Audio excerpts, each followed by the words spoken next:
يتيم يتيم أرمانا أي مظلوم مظلوم ديوانا اسویلایو اوزگیر وایو صبر خدای دی مهربانا صبر خدای دی مهربانا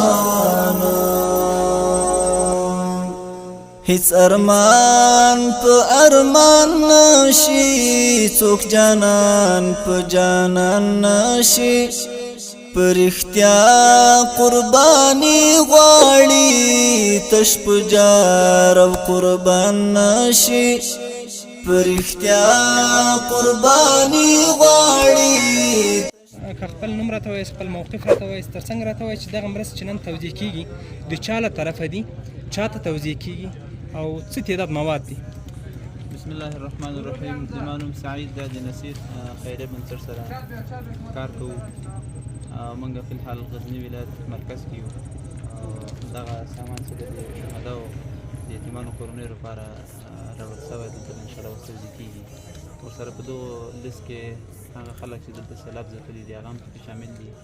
د دې نه علاوه خوراکي موادو نه علاوه انشاءالله دوی ته د نغدي رقم هم راوړی انشاءالله هغه به هم پرې توزیع کوو.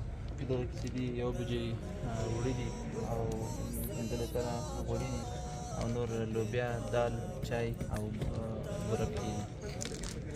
راتلونکي کې هم داسې کوم پلانونه شته چې د خپلو کومکو ته پسې وسعت ورکړي په غزني کې او په نورو ولایتو کې؟ و انشاءالله او سبا ته خیر همدا رقم توزیع په هغه کې لرو غزني مقر ولسوالۍ کې. او سبا ته دا چې کوم سیلاب ځپلي دي هغو ته تقریبا 1500 کورنیو پورې انشاءالله موږ نقد افغاني روپۍ هم ورکوو. نن دلته څه تعداد کسانو ته دا مرستې توزیع کیږي او په مقر ولسوالۍ هم یا د کال ته څومره پلان ده چې څومره کسانو ته به دا مرستې توزیع کیږي؟ 200 تعداد نیولی خو فی الحال موږ دلته 100 توزیع کوو او 100 توزیع په مقر ولسوالۍ کې کوو انشاءالله.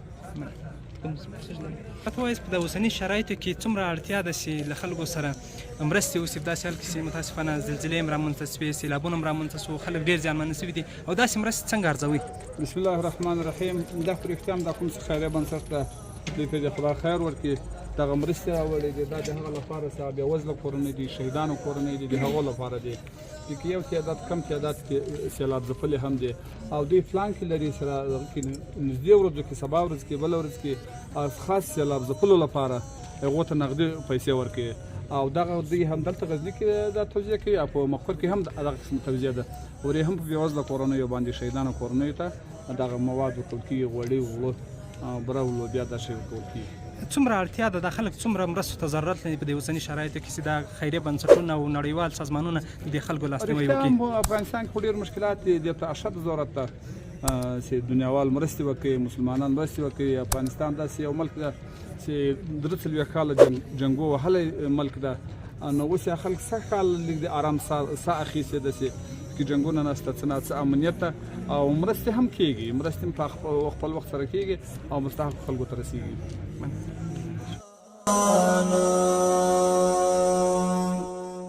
ای د کونډو پټ فریاده د شهید سپېڅلی یاده ته قبول یې بس همدغه دې بریا ده ته قبول یې بس همدغه دې بریا ده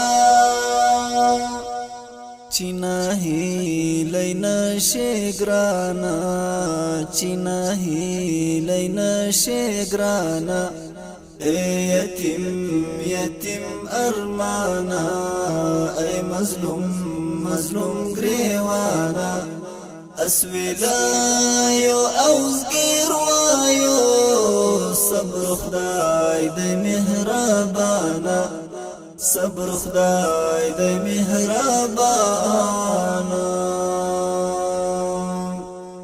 تاکی ورانا مدرسه دا تاکی ړنګ مناره ده ستا شهید ماشوم طالب هم